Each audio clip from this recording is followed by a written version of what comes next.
Damas avtomobillarda sovuq tushgandan keyin ertalab avtomobilni o'tash qiyin bo'ladi-yu.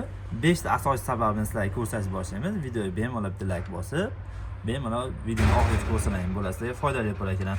Birinchi o'chiritda bitta motorda klapani bo'ladi. Mana shu klapani zazori pasayib qo'ygan bo'lsa ham, avtomobilda ertalab o'tash qiyin bo'ladi.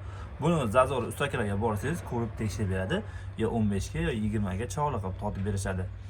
Endi ikkinchi sabab bo'lgan bo'lsa, avtomobilingizni svichi, kabeli, probega yetkazib qo'ygan bo'lsa, tokni yaxshi o'tkazmayotgan bo'lsa ham, xuddi shunaqa ertalab avtomobilda yurish qiyin bo'lar ekan.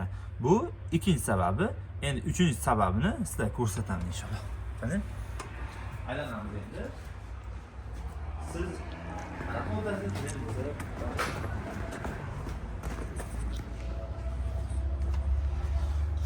uchinchi sabab bo'lgan bo'lsa, metalli avtomobillarda ko'proq mana shu reduktori bo'ladi. Olib kelinglar, hurmatli kamerachi. Mana shu kamera deyapman, kechirib qo'yasizlar. Mana shu yerda gaz reduktori bo'ladi.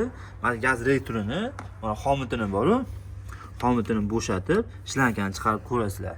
Chiqarib qo'ygandan keyin ertalab yurgizib ko'rasizlar. Agar yurish oson bo'lsa, xuddi mana shu gazni klapanini almashib tashlaysizlar.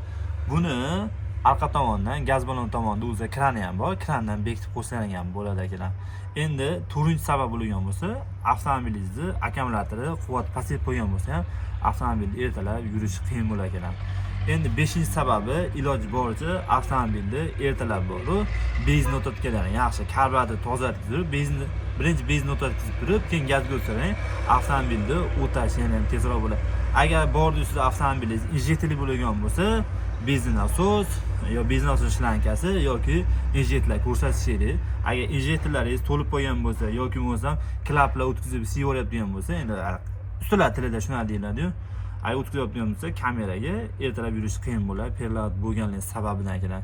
Endi sizlarga qayerdadir nimadir xato gapirib qo'ygan bo'lishi mumkin, qayerda ma'lumot bermay qo'ygan bo'lishi mumkin. Siz avtomobilingizni ertalab yurish qiyin bo'lganda, sizni avtomobilingizni aybi nimadan chiqqanini kommentar yozib ketsangiz, sizga o'qigan kommentariyni kimdir avtomobilni xuddi shu bilan tuzatib olishi ham mumkin.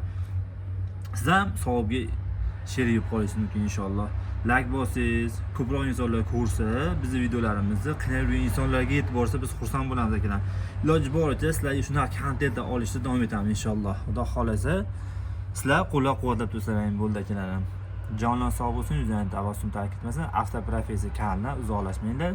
Like, podpiska bosib qo'ysangiz biz xursand bo'lamiz va motivatsiya olib sizlarga foydali kontentlar qilishda davom etamiz.